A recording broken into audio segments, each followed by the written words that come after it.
Work is vital to me for a variety of reasons. Once you find a job that speaks to you, now you have an identity. It's really part of who I am, and I need to work.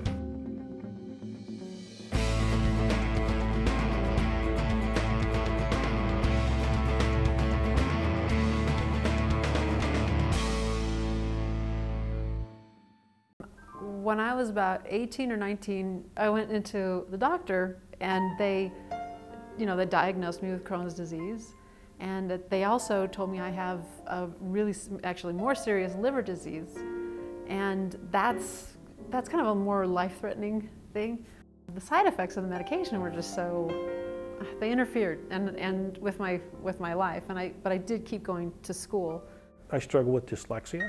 And so numbers are not my friend. And so in sales, they have lots of numbers. That got me totally overwhelmed. I got severely depressed. I wound up in Albuquerque, and I was homeless. And in being homeless, that is a very, very scary situation. It's very frightening. I started a master's program at CU. Then I started working at CU, helping instructors put their courses online. And I had a DVR counselor, a wonderful lady who is visually impaired.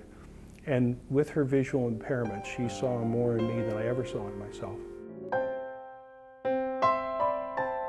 I really think the hidden disabilities are overlooked quite a bit. And because what does that mean? What is your accommodation? What is that? And there's not a list that I can even think of or direct someone to. I think that it would be important for employers to know that an employee with a hidden disability, sometimes they might be a little embarrassed to talk about things. First, listen to them and try and understand what their struggle is. Then, strangely enough, you could ask them, tell me, what could I do to help? How could I help resolve this problem? What do you think would be a way in which I could help this be better? And it's amazingly enough, they will come up with a solution.